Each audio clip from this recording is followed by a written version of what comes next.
Okay, सो अब हम इस क्वेश्चन को डिस्कस कर रहे थे। क्वेश्चन में क्या दिया हुआ है कि the pie chart given below shows the percentage distribution of total bonus received by 5 bank employees such that the percentage value of Sunita, Ayush, Shaurya, Shashi and Rahul are in increasing arithmetic progression in the same order. यहाँ पर आपके पास percentage distribution दिया हुआ है जो total bonus receive होता है 5 bank employees को, और आपके पास जो परसेंटेज वैल्यूज़ हैं किसकी, सुनीता की मतलब फर्स्ट, देन आयुष मतलब second, then Shaurya third, Shashi fourth and Rahul fifth. ठीक है, जो आपके पास परसेंटेज वैल्यूज़ दी हुई हैं वो इंक्रीजिंग अर्थमेटिक प्रोग्रेशन में है और इस ऑर्डर में दी हुई हैं। ठीक है, और उसने क्या बोला है कि जो कॉमन डिफरेंस है वो 3 से ज़्यादा है बट लेस है किससे, 6 से, और जो मैक्सिमम बोनस रिसीव होता है एक एम्प्लॉय को वो इक्वल टू 3750 के है, और सारी की सारी जो आपके पास बोनस वैल्यूज़ हैं वो इंटीजर्स में है। ठीक है, तो यहाँ पर हम परसेंटेज वैल्यूज़ को कैसे फाइंड आउट कर सकते हैं। लेट अस सपोज इसका जो परसेंटेज वैल्यू है वो कितनी है, ए है। ठीक है, तो ए प्लस इसकी percentage value let us suppose कितनी है, ए प्लस डी है। ठीक है, इसी तरीके से इसकी परसेंटेज वैल्यू कितनी हो जाएगी, ए प्लस 2d हो जाएगी। देन उसके बाद ए प्लस 3d, देन उसके बाद ए प्लस 4d। ठीक है, ये सब बराबर किसके होगा, 100% के बराबर होगा। तो यहाँ से हम लिख सकते हैं ना कि 5a plus 10d is equals to 100, और I can say a plus 2d is equals to 20। ठीक है, उसने क्या बोला है, ये जो आपके पास d की वैल्यू है मतलब जो कॉमन डिफरेंस है वो 3 से ज़्यादा और 6 से कम है, मतलब कि या तो 4 हो सकता है या फिर 5 हो सकता है। अगर ये हम 4 लेते हैं तो इन दैट केस a की वैल्यू आपके पास 12 हो जाएगी। अगर a की वैल्यू 12 होगी तो पहला परसेंटेज आपके पास कितना हो गया, 12% हो गया। देन उसके बाद 16 हो गया, देन 20 हो गया, 24 हो गया, 28 हो गया। ठीक है, उसने हमसे बोला कि जो मैक्सिमम आपके पास बोनस मिलता है वो इसके ही बराबर है, तो इसकी वैल्यू इक्वल्स टू होनी चाहिए किसके, 3750 के बराबर। बट अगर 28 की वैल्यू 3750 के बराबर होगी, इन दैट केस आपके पास बाकी जो वैल्यूज़ होंगी बोनस की वो इंटीजर्स में नहीं आएंगी, वो पॉइंट्स में आएंगी। इसका मतलब कि आपके पास इसकी 4 वैल्यू नहीं हो सकती। अगर 4 वैल्यू नहीं होगी, अगर हम 5 लेते हैं तो इन दैट केस ए की वैल्यू 10 हो जाएगी। तो आपके पास परसेंटेज वैल्यूज़ क्या हो जाएंगी, 10, then 15, then 20, then 25 and then 30। तो यहाँ पर अब 30 की वैल्यू इक्वल्स टू किसकी हो जाएगी, 3750 की हो जाएगी। तो बाकी की जो आपके पास बोनसेस हैं वो सब इंटीजर्स में रहेंगे। इसका मतलब क्या, हमें परसेंटेज वैल्यू सारी पता चल गई। ये आपके पास कितना हो जाएगा, 10% हो जाएगा, ये आपके पास कितना हो जाएगा, 15% हो जाएगा, ये आपके पास 20% हो जाएगा, ये आपके पास 25% हो जाएगा, और ये आपके पास 30% हो जाएगा, जिसकी वैल्यू इक्वल्स टू किसके दी हुई है, 3750 रुपीज़ के बराबर दी हुई है। ठीक है, अब हम सारी वैल्यूज़ को यहाँ पर फाइंड आउट कर सकते हैं। अब इस पर बेस्ड जो क्वेश्चन दिया हुआ है हम उसको समझते हैं। देखिए, सो क्वेश्चन में उसने क्या बोला कि Shaurya put her bonus in 3 गुल्लक्स ए बी एंड सी। तो अगर मैं शौर्य के बोनस की बात करता हूँ वो कितना हो जाएगा आपके पास, वी नो दैट ना कि ये आपके पास 30% है और ये इक्वल्स टू किसके, 3750 के बराबर है। और अगर मैं शौर्य की बात करता हूँ तो ये बराबर किसके, 20% के बराबर है, राइट। तो अगर 3750 30% के बराबर है तो इन दैट केस 20% बराबर इक्वल्स टू किसके हो जाएगा, ये कैंसिल आउट हो गया, ये आपके पास हो जाएगा 1250 मतलब 2500। तो शौर्य का जो बोनस था वो 2500 रुपये था। उसने क्या करा, इसको 3 पार्ट्स में डिवाइड कर लिया, ए बी और सी। ठीक है, 3 गुल्लक में उसने उसके क्या करा, डिवाइड कर लिया, और इस तरीके से डिवाइड करा कि अगर वो ए में से n रुपीज़ माइनस करती है, ठीक है, और बी में से n-25 और सी में से अगर n प्लस 50 रुपीज़ माइनस करती है, इन दैट केस जो रिस्पेक्टिव रेशियो बचेगा, जो रिमेनिंग अमाउंट है वो कितना हो जाएगा आपके पास, ये हो जाएगा, मतलब ये आपके पास 10:9:12 हो जाएगा।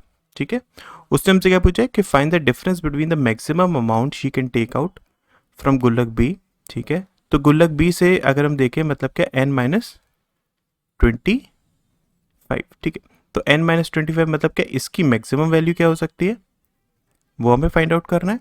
और जो मिनिमम अमाउंट है शी कैन पुट इन गुल्लक ए। ठीक है, गुल्लक ए में जो मिनिमम अमाउंट है वो पुट कर सकती है। अब गुल्लक ए में मिनिमम अमाउंट कितना इनिशियली हो सकता है, जो अमाउंट लेफ्ट हुआ है प्लस जितना अमाउंट उसने निकाला था उसी के बराबर होगा ना। उसने हमसे बोला क्या है कि value of N and the money left in गुल्लक्स आर इन इंटीजर्स। ठीक है, वैल्यूज क्या है वो इंटीजर्स में। तो अब इसको हम कैसे कर सकते हैं, सो लेट अस सपोज ये आपके पास कितना है 10K है, ये 9K है और ये 12K है, ठीक है। तो ए के पास जो इनिशियल अमाउंट था वो कितना था, वो आपके पास था 10K प्लस n। इसी तरीके से अगर मैं बात करता हूँ बी के पास जो इनिशियल अमाउंट था वो कितना था, वो आपके पास था 9K प्लस n माइनस 25। और जो सी के पास इनिशियल अमाउंट था वो कितना था 12K plus n plus 50, right. And we know that ना कि ये सारी आपके टोटल जो वैल्यू है वो इक्वल्स टू किसके 2500 के। इसका मतलब ये सब अगर मैं ऐड करता हूँ तो 31K plus 3n plus 25 equals to किसके हो जाएगा 2500 के बराबर हो जाएगा। मतलब हम बोल सकते हैं कि 31K plus 3n equals to हो जाएगा 2475 के बराबर, राइट। अब उसने हमसे क्या बोला था, आपको इसकी मैक्सिमम वैल्यू चाहिए ना, ठीक है। तो इसकी मैक्सिमम वैल्यू कब आ सकती है, जब n की आपके पास मैक्सिमम वैल्यू आपको पता हो। और n की मैक्सिमम वैल्यू आप कहाँ से निकाल सकते हैं, उसमें हम यहाँ पर इस इक्वेशन का यूज़ कर सकते हैं। किस तरीके से, यहाँ से अगर मैं n की वैल्यू लिखना चाहूँ तो वो इक्वल्स टू किसकी हो जाएगी 2475 माइनस 31K डिवाइडेड बाय 3 के बराबर होगी ना, राइट। यहाँ पर अगर मैं देखूंगा तो ये आपके पास कैंसिल आउट हो जाएगा कितने टाइम्स 8 to 5 टाइम्स, और ये आपके पास बचेगा 31K अपॉन 3, ठीक है। तो n की अगर मुझे मैक्सिमम वैल्यू अगर चाहिए, इन दैट केस मुझे k की मिनिमम वैल्यू चाहिए होगी, तभी तो आपके पास n की वैल्यू मैक्सिमम से मैक्सिमम हो पाएगी ना, इजंट इट। तो k की मैं कम से कम ऐसी वैल्यू क्या ले सकता हूँ जिससे कि ये 3 से डिवाइड हो जाए पूरी तरीके से, बिकॉज k की वैल्यू आपको क्या लेनी पड़ेगी, वो इंटीजर्स में लेनी पड़ेगी। तो मैं यहाँ पर k की जगह अगर 3 पुट करता हूँ तो ये आपके पास कितना हो जाएगा 93। तो 93 डिवाइडेड बाय 3 अगर हम करेंगे तो 31 हो गया। तो अगर मैं 825 में से 31 को सब्ट्रैक्ट करता हूँ, मेरे पास वैल्यू कितनी आ जाएगी, n की जो मैक्सिमम वैल्यू आ रही है वो मेरे पास आ रही है 794 आ रही है। कितनी आ रही है 794। उसने मैं इसकी मैक्सिमम वैल्यू पूछी है ना, तो मतलब मैं इसमें से अगर 25 को सब्ट्रैक्ट करता हूँ तो मेरे पास आ जाएगा 9 देन 6 देन 7। तो इसका मतलब क्या हुआ कि आपके पास बी से जो मैक्सिमम अमाउंट निकल सकता था वो आपके पास ये आ रहा है, ठीक है। अब मुझे मिनिमम अमाउंट निकालना है किसका, जो वो पुट कर सकता है किसमें ए में, ठीक है। तो मुझे इसकी मिनिमम वैल्यू चाहिए, राइट। तो इसकी मिनिमम वैल्यू अब कैसे आ सकती है, उसके लिए आप क्या करिए, आपके पास n की वैल्यू मिनिमम से मिनिमम जितनी हो सकती है उतनी पुट करने की कोशिश करिए। बिकॉज देखिए आपके पास 10K प्लस n है, ठीक है। तो इसकी वैल्यू मिनिमम कब हो सकती है, जब आपके पास ये जो इंडिविजुअल वाली वैल्यू है ना वो कम से कम हो, राइट। तो आप इसकी मिनिमम वैल्यू कैसे निकाल सकते हैं, अगेन आप इस इक्वेशन का यूज कर सकते हैं। मतलब क्या, n की वैल्यू इक्वल्स टू किसके 2475 minus 31K divided by 3K, right. तो अगर आपको n की वैल्यू मिनिमम से मिनिमम चाहिए, इन दैट केस k की वैल्यू आपके पास मैक्सिमम होनी चाहिए। अब k की वैल्यू आप ऐसी देखिए जो कि इस वैल्यू को पॉजिटिव में रखे। अगर मैं k की वैल्यू को इन दैट केस 80 अगर पुट करता हूँ तो 31 इंटू 80, ठीक है, ये आपके पास हो गया 8240।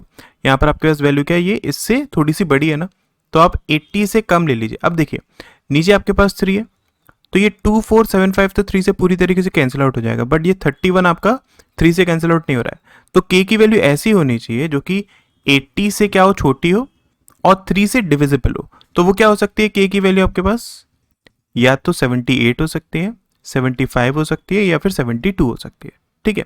तो अब मैं एक एक करके वैल्यूज को पुट करता हूँ, फिर देखता हूँ इसकी मिनिमम वैल्यू कितनी आ सकती है। देखिए अगर मैं k की वैल्यू को पुट करता हूँ 78, ठीक है, इन दैट केस n की वैल्यू आपके पास कितनी हो जाएगी 19 हो जाएगी, ठीक है। और अगर n की वैल्यू 19 हो गई तो आपको ये वैल्यू मिनिमम चाहिए ना, ये कितना हो जाएगा आपके पास 780 प्लस 19 मतलब 799 हो जाएगा, ठीक है।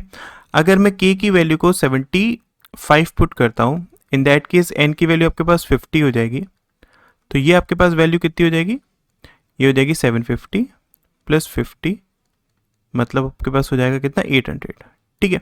तो आपको तो मिनिमम वैल्यू चाहिए ना, मिनिमम वैल्यू आपके पास कैसे आ रही है, यहाँ से आ रही है 799। तो क्या 799 इसकी मिनिमम वैल्यू हो सकती है, नहीं हो पाएगी। रीजन बीइंग n की वैल्यू कितनी आ रही है आपके पास 19 आ रही है। बट हम जानते हैं ना यहाँ पर आपके पास क्या b कितना माइनस कर रहा था, b में से माइनस हो रहा था कुछ अमाउंट ना, कितना, ये n माइनस 25। तो n की जो वैल्यू है वो ऑब्वियसली 9 मतलब 25 से ज़्यादा ही होनी चाहिए, ठीक है। तो 25 से ज़्यादा और ये वैल्यू मिनिमम कब आ सकती है, जब आप k की वैल्यू 75 लें और n की वैल्यू को 50 लें। ठीक है, समझ में आया? ये वैल्यू हम क्यों नहीं ले सकते? इससे आपके पास 10k प्लस n की वैल्यू जो है वो 799 तो आ रही है, बट ये वैल्यू पॉसिबल नहीं है बिकॉज n की वैल्यू आपके पास क्या हो जाएगी, यहाँ पर वो 25 से लेस हो जाएगी। फिर यहाँ से b से आप कुछ निकाल नहीं रहे हो, आप b में कुछ ऐड कर रहे हो। ठीक है, जबकि यहाँ पर दिया क्या हुआ था कि वो उसमें से टेक आउट कर रहा है, मतलब निकाल रहा है। तो इसी वजह से रीज़न यही दिया हुआ है, इसी वजह से आपके पास k की वैल्यू आपको 75 पुट करानी होगी और n की वैल्यू 50 पुट करानी होगी। तो आपके पास जो 10k प्लस n मतलब a का जो इनिशियल अमाउंट है वो इक्वल्स टू किसके आ जाएगा, 800 के आ जाएगा। ठीक है, तो आपको क्वेश्चन में फाइंड आउट क्या करना था कि आपके पास इसकी जो मिनिमम वैल्यू है और यहाँ पर b जितना माइनस कर सकता था उसकी जो मैक्सिमम वैल्यू है, इन दोनों के बीच के डिफरेंस। तो आपके पास 800 और 769 इन दोनों के बीच का डिफरेंस कितना हो जाएगा, 31। तो इसका राइट आंसर क्या हो जाएगा, नन ऑफ दीज इसका राइट आंसर हो जाएगा। ठीक है, आई होप आपको एक्सप्लेनेशन समझ में आया होगा और ये चीज़ क्लियर हुई होगी कि हमने k की वैल्यू 78 क्यों नहीं ली थी। ठीक है, समझ में आ गया?